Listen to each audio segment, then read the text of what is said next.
Assalamualaikum warahmatullahi wabarakatuh.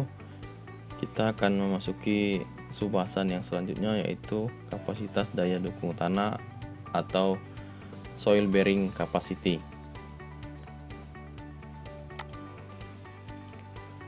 Di sini Bapak akan menjelaskan apa yang dimaksud dengan daya dukung tanah, kemudian bagaimana cara kita menentukan seberapa besar daya dukung dari suatu sampel tanah atau suatu lokasi tanah.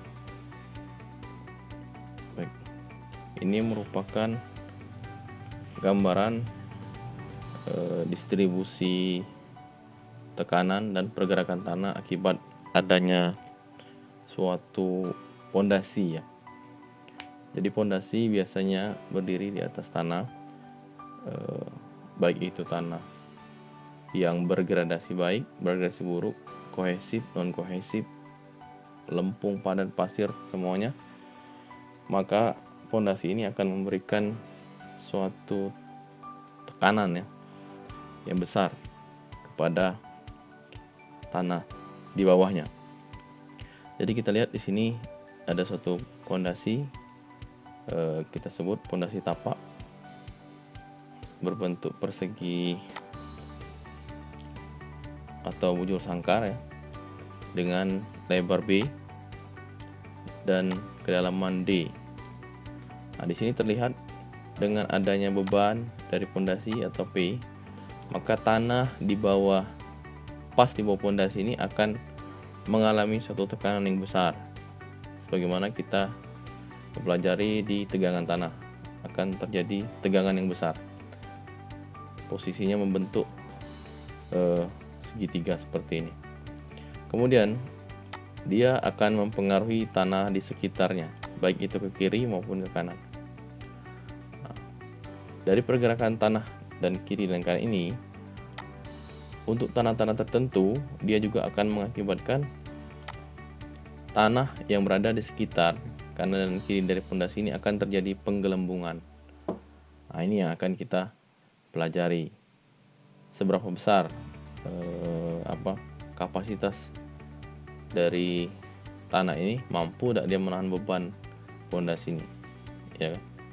Seperti itu gambaran awalnya tentang daya dukung tanah. Jadi di sini dijelaskan bahwa tanah harus mampu mendukung atau menopang beban dari setiap konstruksi yang direncanakan di atas tanah tersebut tanpa suatu kegagalan geser ataupun keruntuhan ya. Dan dengan lendutan mampat atau penggelembungan yang saya sebutkan tadi, yang dihasilkan dapat ditolerir untuk konstruksi tersebut. Jadi sebisa mungkin tanah yang kita gunakan untuk menopang konstruksi itu mampu menopang konstruksi. Kalau tidak bisa menopang konstruksi, maka bangunan kita akan failure atau gagal. Pondasi kita akan ambles. Kemudian di sini jelaskan juga apa itu daya dukung tanah. Daya dukung tanah adalah tekanan tanah maksimum yang dapat dipikul oleh suatu tanah tanpa terjadinya kegagalan atau kelongsoran. Di sini ada beberapa persamaan yang telah dianalisis oleh para ahli ya. Dalam materi kita atau penjelasan Bapak akan ada dua, sebenarnya banyak ya, ada Terzaghi, ada Meyerhof, ada Skipton, tapi yang sering dipakai dan persamaannya tuh dianggap lebih mudah, dua, itu Terzaghi sama Meyerhof. Oke. Nah, sekarang kita masuk ke persamaan Terzaghi dulu.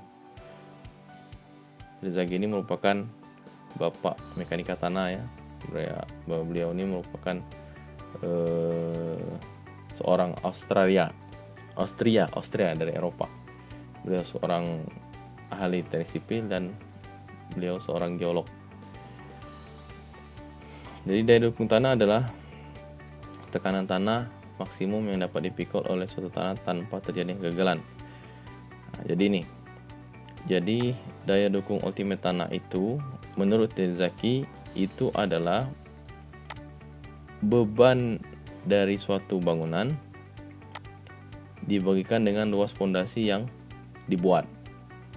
Seperti itu. Jadi daya dukung tanah itu harusnya itu sama besarnya dengan beban yang terjadi akibat suatu pondasi dibagikan dengan luas pondasi tersebut. Apakah itu persegi atau bujur sangkar ataupun memanjang nantinya. Kemudian kapasitas dari dukung tanah itu dipengaruhi oleh parameter-parameter tanah.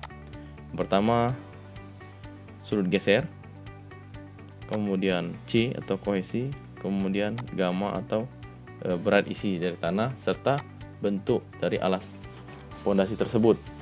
Apakah itu persegi, apakah itu lingkaran ataupun memanjang.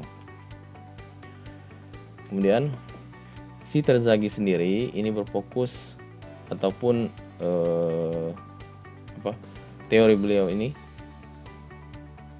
berlaku hanya untuk pondasi dangkal, di mana lebar pondasi B itu lebih besar,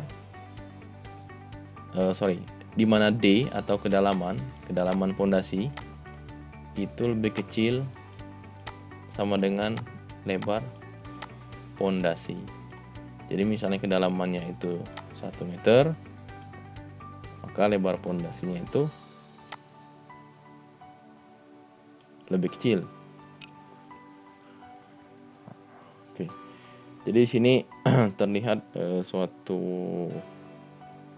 proses keruntuhan ya. Jadi ada tanah X, Y, Z tepat berada di bawah fondasi yang akan bergerak ke bawah dan mengakibatkan desakan ke samping, akhirnya menimbulkan keruntuhan menurut garis ZHF dan ZIG. Jadi prosesnya seperti ini. Jadi bagian X, H, Z dan YIG ini bergerak akibat gaya yang terjadi di luasan XYZ, ya kan? Nah, bagian ini, bagian YZI dan XHZ ini disebut dengan keseimbangan tekanan tanah pasif. Oke. Kemudian luasan XZH dan YZI ini disebut, yang ini dua ini disebut dengan daerah radial geser. Oke. Dan bagian tanah di atas ketinggian dari dasar fondasi hanya dianggap sebagai beban tambahan atau surface. Oke, seperti ini.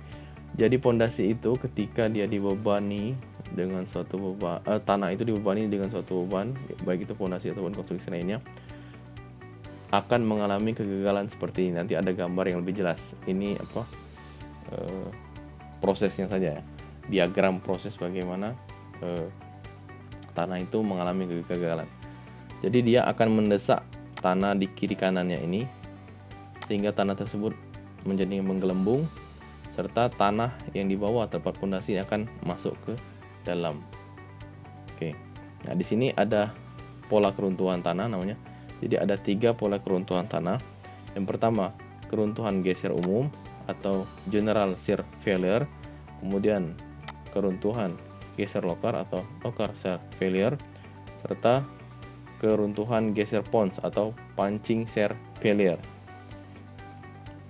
General shear failure adalah keruntuhan ini biasa terjadi pada lapisan pasir padat atau lapisan lempung kaku. Jadi tanahnya biasanya terjadi pada tanah keras ya. Kemudian bidang longsor yang terjadi mulai dari dasar pondasi sampai permukaan tanah di sekitar pondasi. Dan keruntuhan terjadi secara tiba-tiba. Jadi seperti ini. Nah, ini.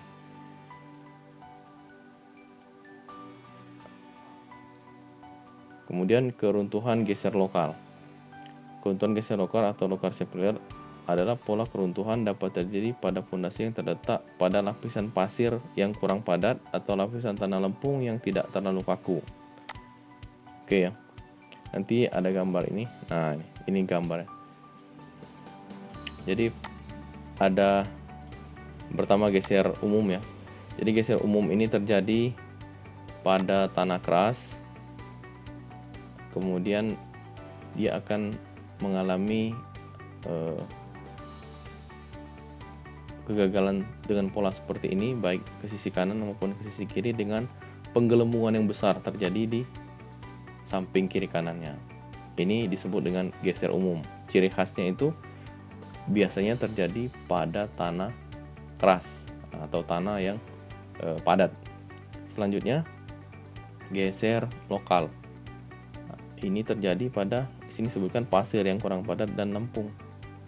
Dia seperti ini. Dia juga ambles tapi tidak mengakibatkan gelembung yang besar di sebelah sini.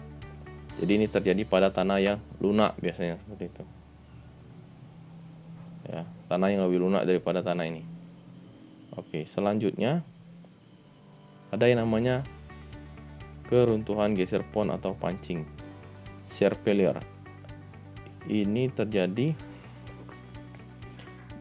pada jenis tanah pasir lepas atau tanah lempung yang sensitif. Saya berani katakan ini lempung yang organik, jadi tanah yang jenuh seperti itu. Jadi ketika terjadi beban, dia tanahnya tersebut akan pondasi tersebut tidak mengalami gagal, tapi pondasi tersebut akan rangsek atau masuk ke dalam tanah. Itu bisa yang membedakan antara apa itu keruntuhan geser langsung, keruntuhan geser lokal, dan keruntuhan punch atau pancing. Ini ciri khas dari kegagalan tanah. Oke. Persamaan daya dukung batas yang disarankan oleh Terzaghi itu persamaannya seperti ini. Jadi daya dukung ultimate atau QU itu sama dengan, ini rumus umumnya ya. Nanti ada rumus yang berdasarkan alas dari pondasi. Jadi rumus umumnya itu adalah kohesi dikalikan dengan NC ditambah dengan PO ditambah dengan NQ ditambah setengah dari gamma tanah dikali ke B lebar pondasi dikalikan dengan N gamma. Karena PO sama dengan kedalaman pondasi yang tertanam dikalikan dengan gamma, ini rumus dari tegangan tanah, maka Q ultimate persamaannya menjadi seperti ini. Kohesi C dikalikan dengan NC ditambah dengan kedalaman tanah dikalikan gamma dikalikan dengan NQ, kemudian ditambah dengan 0,5 gamma dikalikan dengan B lebar pondasi dan nilai gamma N gamma. Apa itu Q? Q adalah daya dukung ultimate, C adalah kohesi, DF adalah kedalaman tanah, kedalaman pondasi yang tertanam dalam tanah, kemudian gamma adalah berat volume tanah atau berat isi tanah, PO adalah tekanan Forboden, ya. Kemudian NC, NQ, dan N gamma ini adalah faktor daya dukung dari Terzaghi. Nanti ada kurva dan tabel. Nah ini, jadi ini adalah faktor daya dukung dari Terzaghi. Jadi ada dua cara membacanya. Yang pertama kita lihat adalah gamma nilai dari sudut gesernya ya. Jadi kalau sudut gesernya 10 misalnya, kita akan menentukan nilai NC misalnya, NQ dan N gamma. Kita tarik saja bersentuhan dengan garis NC. Ini kan garis NC ini. NC kita tarik ke bawah. Maka untuk gamma, untuk sudut geser 10, maka gammanya ya kurang lebih ya, NC-nya kurang lebih 9,6.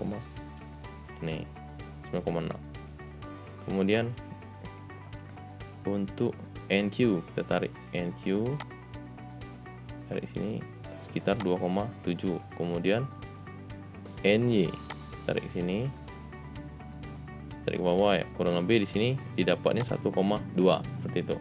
Jadi bisa menggunakan tabel ini, bisa menggunakan grafik ini, bisa menggunakan tabel ini. Kalau lebih mudahnya menggunakan tabel ini aja. Tapi untuk nilai-nilai sudut geser yang tidak ada di sini, misalnya di antara 0 dan 5 itu kan tidak ada. Nah, itu bisa menggunakan grafik ini.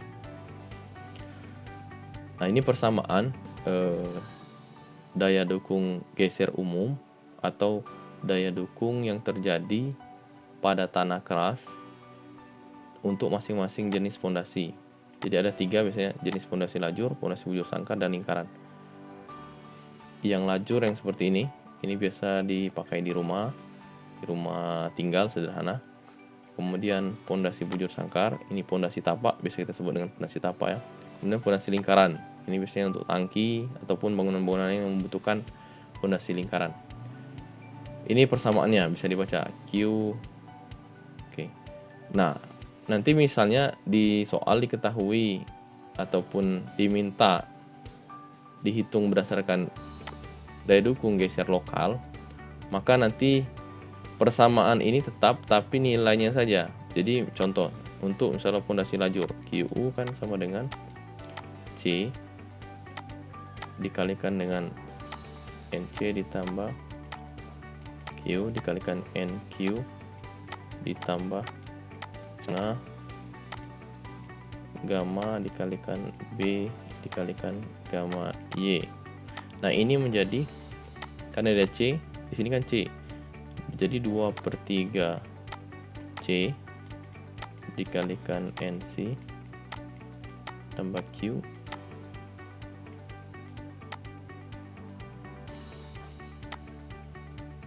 dikalikan NQ ditambah dengan setengah gamma kalikan B atau lebar pondasi dan kalikan N gamma. Nah, untuk nilai sudut gesernya dipakai yang 2/3 dari nilai sudut geser awal yang kegeseran umum. Seperti itu aja perbedaannya. Nanti ada contoh soal biar jelas. Nah, ini contoh soal. Oke. Jadi di sini jelaskan pada suatu rencana bangunan tidak bertingkat, artinya rumah sederhana ya tersebut, direncanakan menggunakan pondasi menerus seperti pada gambar. Oke, pondasi menerus ya. Pondasi menerus berarti pakai yang ini, pondasi lajur. Hitunglah daya dukung tanah bila faktor keamanan atau safety factor sama dengan 2,5. Ini diketahui. Jadi ada sebuah pondasi menerus dengan lebar bawahnya 70 cm, kedalaman yang 60 cm. Dengan bentuknya seperti ini, trapesium. Sini diketahui gamma tanahnya 1,6 ton meter kubik, sudut gesernya 25 derajat, kohesinya 1,2 ton meter persegi. Di sini untuk menyelesaikannya, karena sudut gesernya kecil, maka diperkirakan tanah tersebut kurang padat. Jadi semakin besar sudut geser, itu menandakan semakin padat tanah tersebut. Jika semakin kecil sudut geser, maka artinya tanah tersebut semakin lunak. Jadi menggunakan rumus Terzaki, karena dia kurang padat, menggunakan yang Locquercer ya. Locquercer tadi kan terjadi pada tanah yang tidak padat. Oke. Nah, kita ambil yang ini. Dari nilai sudut geser didapatkan nilai NC, NQ dan N gamma dari tabel ini tadi. Oke.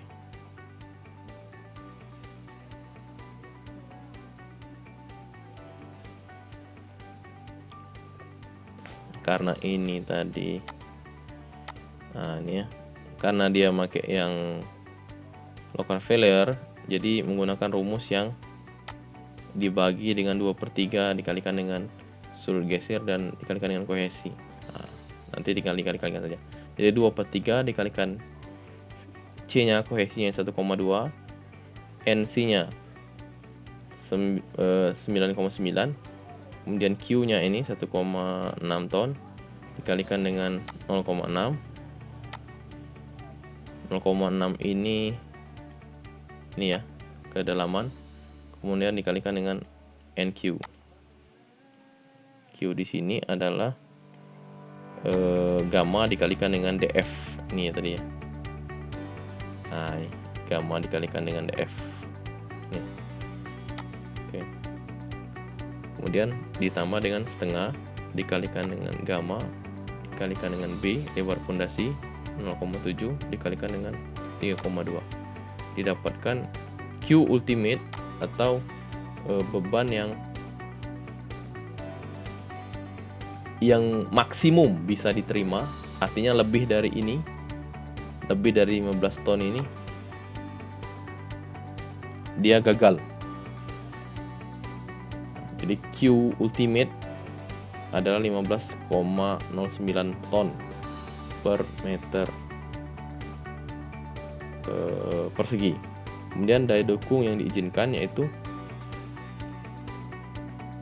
1,5 ya. Jadi QA itu sama dengan rumusnya 1 dibagikan dengan FK. FK dikalikan dengan Q ultimate. Di sini kan 1 dibagikan FK-nya dia minta 2,5. 2,5 dikali dengan 15,09. Jadi 6,3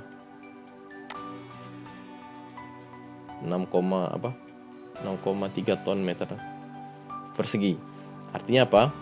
Jadi daya dukung ultimate ini adalah daya dukung yang jika lebih dari itu, maka dipastikan bangunan di atas ini, jadi P-nya ini nanti, ini kan kalian hitung nanti berdasarkan berat bangunannya. Misalnya satu pondasi ini cuma 10 misalnya kan, 10 ton per meter persegi, maka pondasi ini aman ya, pondasi ini aman. Tapi di sini diminta safety factornya 2,5. Jadi yang diizinkan atau boleh diterima oleh pondasi ini sebesar 6,03 ton saja. Jika lebih dari ini, bangunan tetap aman, ya kan? Tapi tidak boleh melebihi dari 15,09. Tapi safety factornya tidak lagi 2,5. Seperti itu. Bisa sebenarnya safety factornya kita turunkan jadi 1,5. Ya, tapi ini tergantung dari masing-masing. Safety factor sendiri ini tergantung ya. Kalau di stabilizer lereng itu 1,2, 1,5. Tapi di pondasi ini biasanya dipakai antara 2,5, 3 ataupun 5. Ada yang 5. Jadi ketika gedung-gedung bertingkat ya kan, dia minta safety faktornya 5 gitu. Jadi kita nanti dikalikan 5 ini. Jadi beban yang diizinkan juga lebih kecil lagi. Nah, seperti itu. Itu jadi ada namanya Q izin, QA, Q yang diizinkan, ada namanya Q ultimate. Itu perbedaannya. Jadi Q ultimate, saya ulangi, adalah beban yang maksimum bisa diterima. Jadi lewat dari 15, bangunan pasti roboh. Tapi daya dukung yang diizinkan itu biasanya diambil sesuai direduksi sesuai dengan safety faktornya. Nah, seperti itu. Jadi ini gambaran bagaimana menghitung daya dukung tanah. Nah, minggu depan kita akan belajar tentang pengaruh air tanah terhadap kapasitas daya dukung serta persamaan dari Meyerhof. Oke, mungkin sekian. Assalamualaikum warahmatullahi wabarakatuh.